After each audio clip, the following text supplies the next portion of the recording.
할렐루야. 하나님 살아계십니다. 2023년도에 오실 성탄은 우리에게 어떤 의미가 있을까? 또 어떤 기대와 소망을 가지고 우리가 성탄절을 준비할 것인가? 저는 개인적으로 이 보라색을 쓰는 절기가 굉장히 중요한 절기라고 생각합니다. 보라색을 쓰는 절기가 두 번이거든요. 하나는 이번 주일부터 시작되는 강림절이고, 그 강림절이 4주간, 그리고 부활절 전에 시작되는 사순절에 6주간의 시간이 있습니다. 이 시간이 왜 중요하냐면 강림절의 시간은 예수님이 오시기를 기다리는 시간이고, 또 사순절은 예수님이 이 땅에 오셔서 뜻을 이루시기를 원하는 그 길을 우리가 같이 걷는 시간이기 때문에 그렇습니다. 기다림도 그렇고 또 같이 걷는 것도 역시 임마누엘의 상징을 하는 거죠. 하나님 우리 함께 계시다 하는 겁니다. 2023년도 성탄절에는 어떤 예수님 우리에게 어떤 의미로 좀 다가왔으면 좋을까 하는 거 가지고 한 2주간 가까이 기도하면서 올해는 좀 그 예비적인, 상징적인 그런 시간을 좀 가져야 되겠다. 사실은 점등식을 하는 것은 좀 화려하게 멋있게 이렇게 하는데, 오늘은 내년에 할 예고편으로 그냥 이렇게 한번 이렇게 하는 겁니다 정도만 보여드리고, 다음 내년에는 진짜로 이제 사람들이 좀 동원돼서 하는 그런 그 점등 예배를 시작하려고 합니다. 올해 점등 예배의 의미는 이런 의미예요.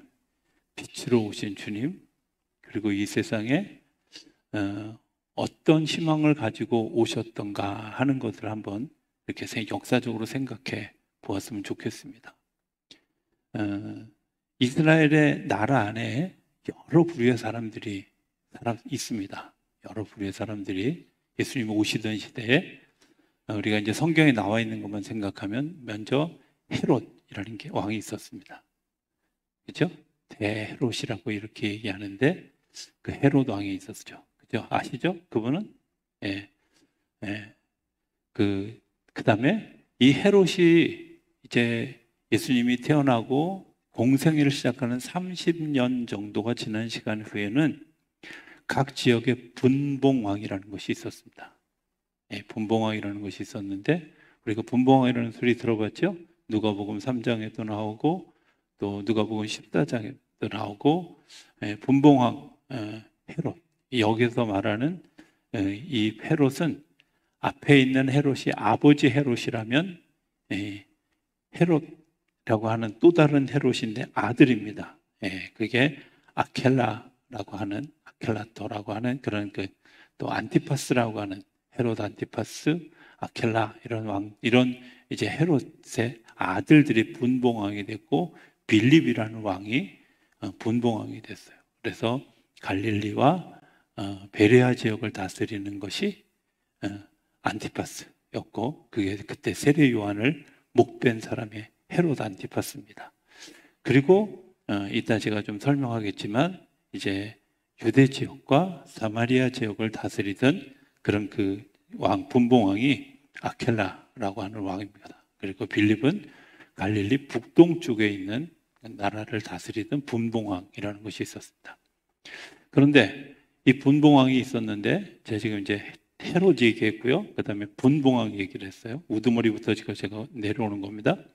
그런데 총독이라는 것이 생겼어요. 이 총독은 뭐냐면 아켈라라고 하는 분봉왕이 유대 지역, 예루살렘 지역과 그 다음에 사마리아 지역을 다스렸는데, 그 로마를 다스리는 그 아우구스는 어떤 정책을 썼냐면 유화 정책을 썼어요. 이 사람들이 로마의 백성이 되기 위한 정책을 썼었는데, 이 아켈라는 사람들을 막 괴롭히고 죽이고 하는 그런 정책을 쓴 거예요. 그래가지고 위에서부터 잘린 거죠. 아우구스가 너는 자격 없어. 그래서 잘려나가고 거기에 총독을 파견합니다. 그 총독이 누구죠? 갑자기 물어보니까 모르죠? 빌라도입니다. 그죠? 예, 이로 들어보셨죠? 예, 왜 빌라도인지 아세요? 빌려도 이러다가 빌라도가 된 거예요. 예, 이렇게 그냥 외우기 쉬우라고 제가 한 얘기입니다. 아, 나 일타 강사할 걸 그랬어. 어찌됐든. 자, 그래서 이제 총독까지. 분봉왕, 그 다음에 헤롯, 분봉왕, 총독. 자, 그 다음에 이건 전부 로마에서 파송한 사람들이잖아요. 이 유대 사람들이 가지고 있는 공동체가 있었어요. 이 공동체 이름이 사내들인 공동체라고 하는 공동체인데, 이 공동체에는 대제사장을 비롯해서 사두개인들, 서기관들이 그 사내들인 공의회를 조직해요. 그리고 그 사내들인 공의회에 또 다른 그 대상으로 대제사장이 있어요. 그리고 이 대제사장과 더불어서 사내들인 공의회, 그 다음에 굉장히 중요한 그런 이제 5부류의 파가 있는데, 서기관들, 또 랍비들, 이런 사람들이 있는 소위 교육을 담당하는 부류가 있고요. 바리새파가 있고, 사두개파가 있고, 열심당이 있고, SNF파가 있어요.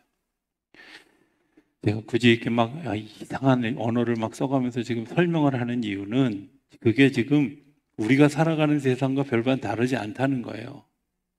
자, 총독은 누굴까요? 헤롯은 누굴까요? 네, 여기서 윤석열 대통령 이러면 안 돼요. 우리의 왕은, 영원한 왕은 하나님이시잖아요. 그런데 사람들이 윤석열 대통령에 이렇게 얘기하는 게 벌써, 우리가 굉장히 오염되어 있다는 사실을 아는 거죠. 분봉왕이 누굴까요? 분봉왕이 사실은 대통령이죠. 그죠? 하나님이 파송한 사람.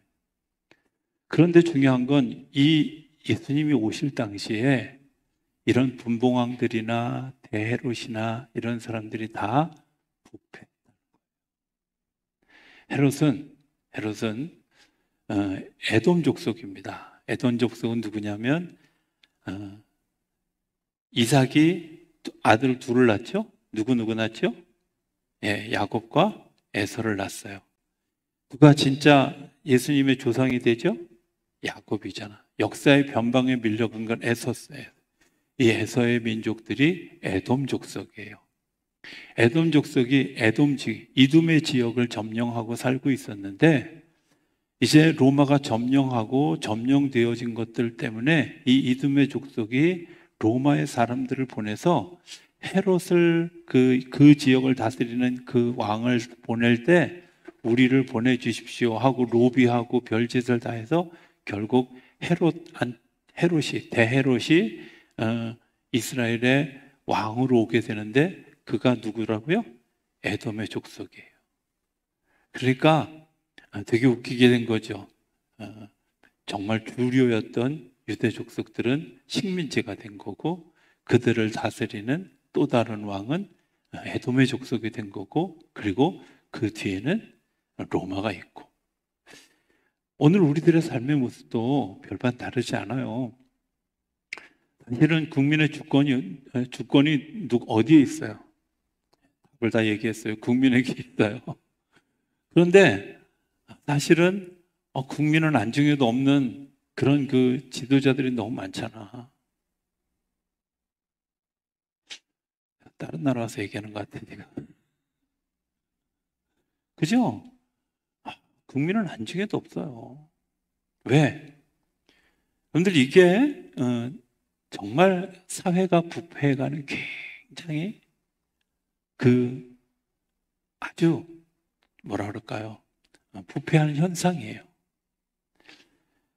예수님이 오시기 전에 400년을 암흑시기라고 얘기하고, 예수님이 빛으로 오셨다고 요한복음이 얘기해요. 빛으로 오셨어요. 근데 뭘 빛으로 왔냐면, 그 빛으로 오신 예수님 때문에 헤롯의 정체가 드러났고요. 빛으로 오신 것 때문에 분봉왕의 정체들이 드러났고요. 빛으로 오신 것 때문에 빌라도라는 총독의 정체가 드러났고요. 빛으로 오신 것 때문에 대제사장 가야바가 자격 없는 사람이라는 게 드러났어요.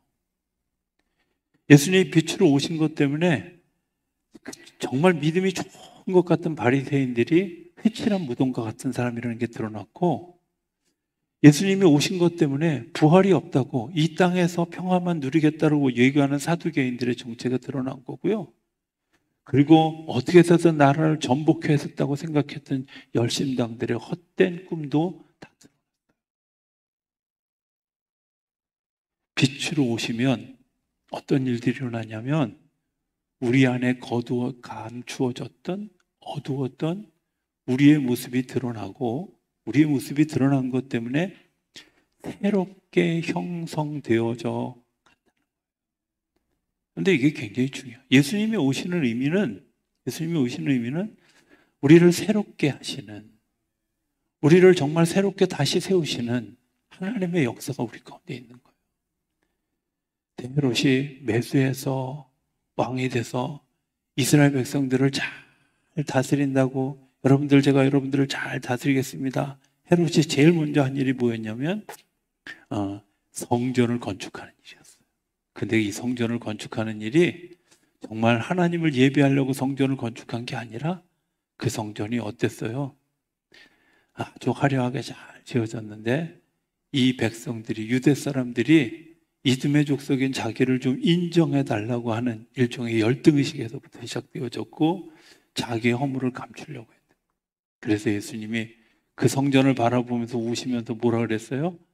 돌 위에 돌 하나도 남지 않고 다 무너질 것이다. 저 성전 무너지고 나면 내가 3일 만에 내가 다시 지으리라. 이렇게 이야기하시면서 그 성전의 허점을 다 보여주셨어요. 뿐만 아니라 예수님이 예루살렘 성전에 들어가셔서 돈 바꾸는 자, 짐승 파는 자, 장사하는 자들을 다 내쫓으시면서 여기가 기도하는 집이야. 내가 기도하는 집이야. 자, 우리 몸된 성전 안에 주님이 우리 가운데 오시면 우리가 어떤 일들이 일어날까요? 저는 올해 성탄절에 정말 우리 가운데 그런 빛이 비추어져서 내 허물이 드러나고 내 부족함이 드러나고 내 연약함이 드러나더라도 주님 앞에 다시 세워지는 시간이 되어질 수 있게 되기를 기대합니다. 그래서 제가 굳이 점등식을 하려고. 이 빛은 제가 오늘 켜면 이제 성탄절 때까지 이 줄이 안 끌 거예요. 그냥 크리스마스를 상징하는 추리가 아니라 정말 빛으로 오셔서 불을 다 껐을 때도 여전히 비추고 있고, 그리고 이 세상의 희망의 상징으로 빛을 좀 남겨두었으면 좋겠다, 이런 마음을 가지게 되고, 또 실제로 그런 역사들이 일어나게 되어질 줄로 믿습니다. 자, 대헤롯이 이런 문제가 생겼는데, 그래서 대헤롯으로부터 분봉왕이 세워졌잖아요. 이 분봉왕들이 뭐였어요? 아까 얘기했던 아켈라나 안티파스는 어떻게 했어요? 자기 동생의 부인 뺏은 것 때문에 세례 요한이 막 비난하니까 어떻게 했어요? 자기 딸 춤추게 하고, 그리고 부인으로 인해서 서로 짜고 쳐가지고 세례 요한의 목을 뱉잖아요. 자기 허물을 감추기 위해서 온갖 추잡한 짓을 다 하는 거예요. 자기의 권력을 드러내기 위해서 사람을 죽이는 일을 정말 만만치 않게 하는 거예요. 오늘 우리가 그런 일들이 우리 가운데 있죠. 분봉왕들이, 나라를 다스리는 왕들이, 그래서 도처에서 전쟁을 일으키고 그 분쟁을 만드는 일들이 오늘 우리 가운데 있어요. 정말 주님이 우리 가운데 빛으로 오셔서 이 빛된 역사를 만들어가는 일에 쓰임받는 일들이 일어나게 되기를 기대합니다. 총독도 마찬가지죠. 산헤드린 공의회는 역할을 잘했을까요? 아니요. 그렇지 않아요. 산헤드린 공의회 구성원들이 누구냐면 대제사장. 예수님 시대의 대제사장이 누구였죠? 가야바입니다. 죄송합니다. 여러분들이 되게 기억 못하는 걸 자꾸 얘기해서. 원래 외국 사람들 이름이 어려워서 그래요. 가야바, 가버나 마나 이런 사람이에요. 그죠? 그 다음에 서기관들이 어땠어요? 헤로당과 같이 있던 서기관들이, 동방박사들이 찾아와서 이런 일들이 일어날 겁니다 라고 하는 이야기를 역사의 고증책에 다 기록되어 있는데, 여러분들 이 서기관이 뭐 하는 사람들이냐면 과거에 사무엘상하, 열왕기상하, 역대상하, 그리고 각 예언자들이 예언한 것들을 다 준비해서 기록해서 그것들을 보관하고 왕에게 조언해 주는 사람이 서기관이에요. 그런데 거짓 증거하잖아요. 왕이 오지 않을 거다. 예언이 이루어지지 않을 거다라고 헤롯 왕에게 얘기하게 하고 그 사람들에게 가르쳐 주지 않고 그것 때문에 하나님의 다른 방법으로 그들을 인도하게 했는데 서기관들의 무능함, 부패함이 예수님이 오신 것 때문에 다 드러나게 되었어요. 대제사장들도 원래는 아론 자손들이 대제사장이 되어야 되는데 가야바는 아론의 자손이 아니었어요. 그도 대제사장직을 돈으로 산 사람이었어요. 산헤드린 공회가 역할을 제대로 했을까요? 아니요. 로마의 식민 정치를 돕는 일들을 그냥 했어요. 자, 이제 아무도 믿을 수 없는 세상이 되니까 다음에 5부류의 사람들이 나온 거예요. 첫 번째 부류의 사람들이 뭐냐면 그럼에도 불구하고 우리가 회당에서 가르치고 그리고 이 일을 위해서 민족의식을 잘 감당해야 되겠다라고 생각하는 소위 회당장, 그 다음에 랍비, 이런 사람들이 있었어요.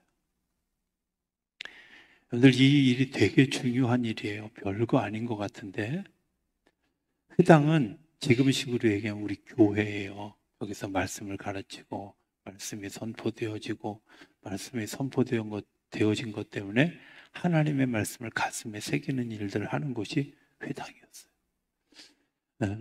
제가 지난 금요일 날 새벽에도 얘기했지만 예수님이 안식일에 회당에서 이사야서 61장 1절, 2절, 3절의 말씀을 읽고 선포하면서 그들에게 말씀을 강론했다. 어디서 했어요? 회당에서 했어요. 회당. 지금도 이스라엘 백성들이 예루살렘 성전에서 예배하지 못할 때 다 어디서 해요? 유대인들이 회당에 가서 안식일에 예배하고 그리고 성경 말씀을 배우고 그들이 민족의식을 배우고 믿음의 훈련을 하는 곳이 어디? 회당이에요. 회당. 그 회당에서 가르치는 회당장들, 랍비들이 민족의식을 계속해서 하나님이 우리를 선택한 하나님의 백성입니다 라는 이야기를 계속 이야기하고 있는 거예요. 자, 우리 한번 물어봅시다. 지금 이 시대에 이런 랍비의 역할을 하는 사람들이 있을까요? 있어야 돼요. 그 가정에서, 교회에서 가르쳐야 돼요. 제가 정말 안타깝게 생각하는 것 하나가 있어요. 그게 뭐냐면요. 공부를 안 하려고 그래. 공부를. 누가 저보고 그러더라고요. 아니 왜 이단 종파들은 그렇게 성경 공부를 열심히 하는데 왜 교회는 안 해요? 해요. 근데 안 해요, 교인들이. 저는 성경 공부는 10개도 할 수 있어. 여러분들이 한다고 붙으면 해야 돼요. 왜? 여러분들 그거 하지 않으면 내가 말씀을 모르기 때문에 죄짓고 말씀을 모르기 때문에 내가 하나님을 따라갈 수 없는 거예요. 제가 수요일 성경 강해를 그렇게 하는 이유가 뭐냐? 아주 딴 거 안 하잖아요. 강해만 하잖아. 이유가 뭐예요? 여러분들 그 성경을 모르면 엉뚱한 소리 한다니까요. 그리고 막 그 이단 종파들이 하는 얘기에 그냥 순식간에 귀를 기울여 넘어가요. 제가 웃긴 얘기 하나 할까요? 저는 제가 구원받은 날과 시간이 너무 정확해요. 왜냐하면 제가 기억하니까. 저한테는 특별한 경험이었으니까. 어느 날 교회 갔다 오는데 전도사 때예요. 길거리에서 어떤 사람이 갑자기 나한테 하더니 당신 구원받았습니까? 이렇게 물어보더라고요. 그래서 당연하죠. 그럼 구원받은 날짜를 압니까? 네, 알죠. 1985년 3월 21일 새벽 밤 11시 반에서 12시 반 사이에요. 이거 진짜네? 그러고 그냥 가더라고요. 구원파였어요. 걔들이 그렇게 얘기해요. 근데 웬만한 사람들은 내가 구원받은 날짜가, 자, 이광영 전원이 구원받은 날짜가 언제예요? 대부분 몰라요. 왜 모르는지 아세요? 내가 그냥 은연중에 주님께서 내 안에 그냥 자연스럽게 들어오셔서 내가 성령의 감동을 따라서 그냥 내가 구원받은 사람이 된 거야. 그거 모른다고 해서 구원받지 못한 거 아니에요. 그런데 구원파들의 그런 것들에 노란하는 이유가 뭐예요? 간단해요. 공부를 안 했으니까. 성경을 모르니까. 성경을 그렇게 읽고 선포하고 눈으로 보고 우리 말로 하고 눈으로 읽고 제가 잔소리하게 되네. 하지 않은데도 그냥 제가 그래도 감사해요. 예. 다 집에서 저기 유튜브 신청하고 있을 거라고 제가 믿어요. 그죠? 예. 제가 요즘 유튜브 조회수를 절대 안 봐요. 시험에 들까봐. 여러분 되게 중요한 일이에요. 왜? 이스라엘 백성들이 정말 근간이 되는 굉장히 중요한 일이 있었는데 그게 뭐예요? 랍비들이었어요. 회당에서 가르치는 회당장들이었어요.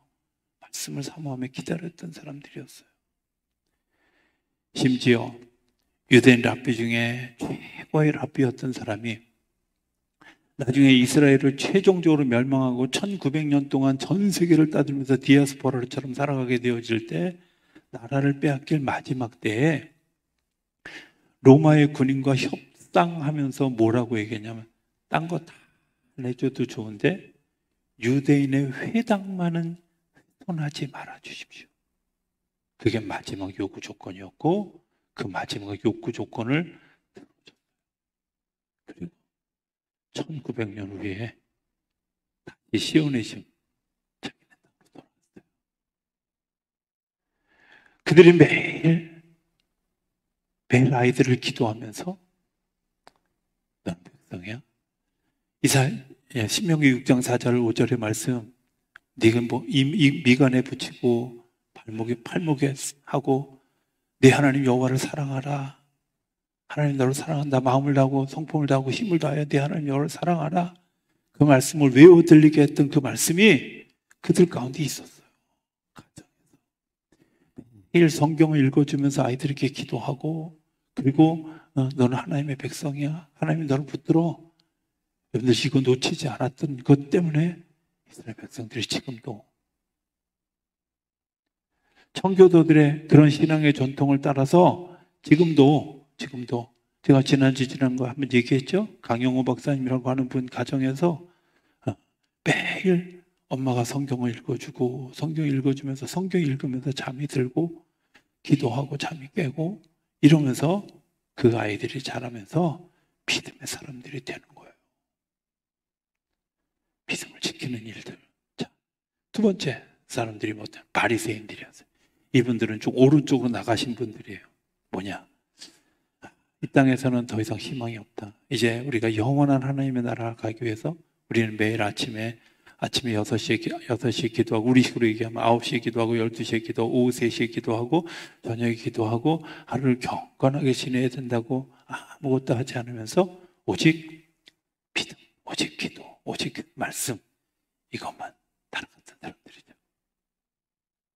머리에는 하나님 우리와 함께 계시다라고 하는 그 모자 쓰고 다니면서 자기들이 거룩한 사람인 그런 모습으로 살아간다. 그런데 예수님이 그들을 향해서 뭐라 그랬어요? 회칠은 무덤 같다. 겉으로는 그럴싸한데 내용이 없다. 겉으로는 신앙이 있는 것 같은데 실제로 그들은 전통 때문에 오히려 하나님을 알지 못하는 또 다른 부류가 있어요. 사두개인들이에요. 사두개인들은 어떤 사람들이었어요? 소위 정치인들이었어요. 그래서 현실에서 우리가 잘 살아야지 천국 그런 거 없어. 이렇게 생각했던 사람들.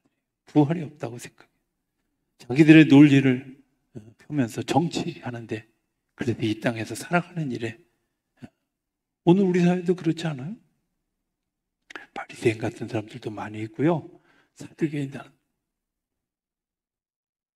또 어떤 사람들이 있어요? 열심당이었어요. 젤로신 시몬, 가룟 유다 이런 사람들이 열심당이었는데 이런 사람들은 뭐예요? 야, 나가자 싸우자 뭐 이런 거죠. 예, 노조하고 한 손에는 오른손에는 화염병을 들고 왼손에는 돌멩이 들고 그다음에 머리에는 머리띠 두르고 예, 단결, 오직 단결 뭐 이런 거 해가지고 하는 사람들. 이해되세요? 자, 여러분들 이 세상에 예수님이 빛으로 오신 거예요. 제가 오늘 소개하려고 하는 또 다른 파 하나가 있어요. 그게 SNF라는 파인데요. 그 사람들은 뭐 하는 사람들이냐면 기도하는 사람들이 쉽게 얘기하면 기도하고 말씀을 묵상하고 기도해요. 가장 힘이 없어 보이는 사람들이에요. 가장 무력한 사람처럼 보이는 사람들이에요. 오늘 성경에 나온 두 사람, 시므온이라는 사람, 안나라는 사람, 아무도 알아주지 않는 사람. 그냥 노인네야. 그런데 그 사람들이 뭐 했어요? 기도했어요. 뭘 위해서 기도했어요? 우리를 구원해 주실 그 예수님이 우리 가운데 오시지 않으면 하나님이 나를 데려가지 않겠다고까지 이야기했다고 시므온이 얘기하면서 할례 받으러 온 예수님을 보고 이제 내가 죽어도 좋습니다 라고 얘기했던 거예요. 그가 몇 년 동안 기도했어요? 60년 넘는 기간 동안 그 기도했어요. 안나라는 여인이 기도했어요. 그가 기도한 것 때문에. 그도 60년 가까운 시간 동안을 기도했어요. 뭐 때문에? 예수님이 이 땅에 오신, 빛으로 오신 예수님을 기대하면서 기도했어요.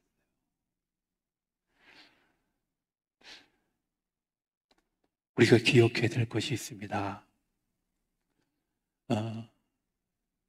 브라질에 가면 아마존이라고 하는 숲이 있어요. 이 아마존의 숲이 만약에 아마존의 숲을 다 제거하면 이 지구가 산소 부족으로 죽는다 그래요.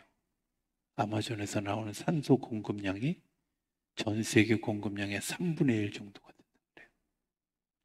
그러니까 여러분들을 지구를 멸망시키려면 간단해요. 아마존을 폭파시키면 돼요. 공멸하는 거죠. 공멸. 그 아마존이 그걸 그래서 지구의 허파라고 얘기해요. 그런데 중요한 허파가 있어요. 영적 허파. 그게 뭐 하는 거냐? 또 이런 소위 기도하는 영적인 장소들이에요. 교회를 교회되게 하는 굉장히 중요한 사람들이 누구냐? 기도하는 사람들이에요. 하나님을 향해서 하나님의 정의를 이 땅에 이루어 주십시오. 이 나라의 구원을 이루어 주십시오. 이 나라에 빛을 비춰 주십시오. 하고 기도하는 분들이었어요. 또 세례요한처럼 SNF가 세례요한이 SNF였는데요. 야라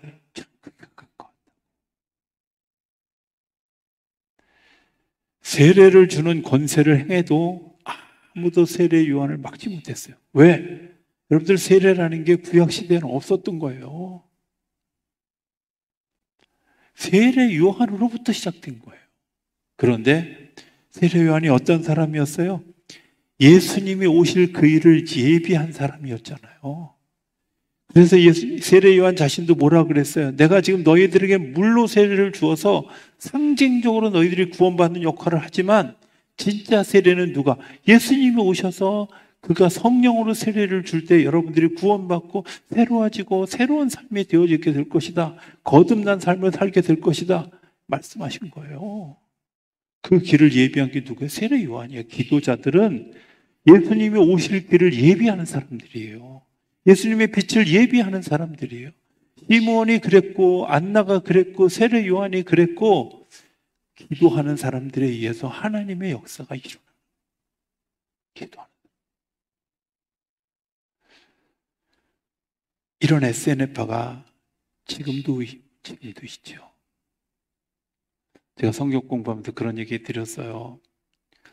우리나라가 기독교가 정말 전례 없는 부흥을 이루었던 가장 중요한 원인이 어디에 있느냐면 이 세 가지가 조화를 잘 이뤘어요. 첫 번째는 우리나라가 일정 말기를 겪고 6.25를 겪고 보릿고개를 겪으면서 제일 먼저 한 일이 뭐였냐면 소위 기도원 운동이었어요. 그죠? 기억하시는 기도원들 많잖아요. 예. 옛날에 삼각산에 다 기도원이었어요. 천원의 대한수도원, 가평의 하늘산 기도원, 예, 오살리 기도원, 또 밑에 쪽에 뭐죠? 공주에도 있고 저쪽 김천에도 있고 한 전국으로 기도원들이 있었어요. 그리고 이 기도원에는 기도 대장들이 계셨어요. 이분들이 뭐 했어요? 수도원의 역할을 한 거야. 허파 역할을 한 거예요.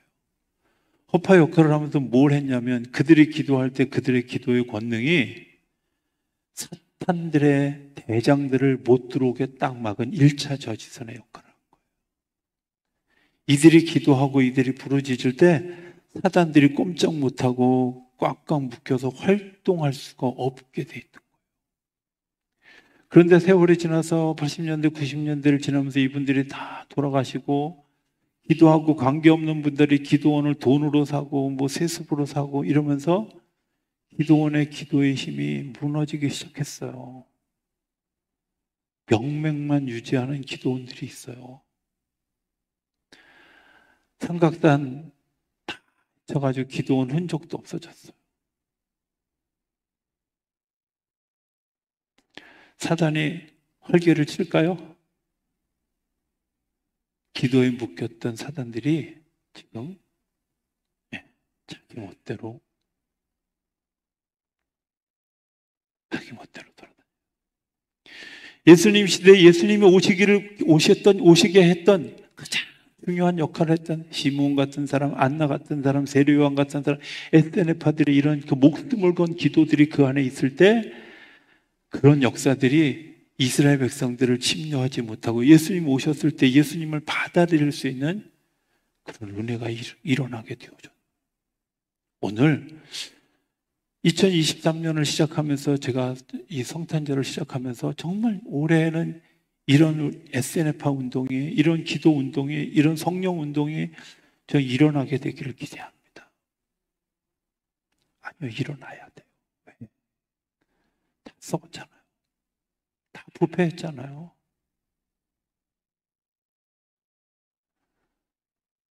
이 1차 저지선이 살아나지 못하면 그래서 모모한 목사님 봉쇄기도원, 봉쇄수도원 이런 수도원 운동을 다시 시작하는 교회들이 생겨났어요. 이런 기도원들 운동들이 지금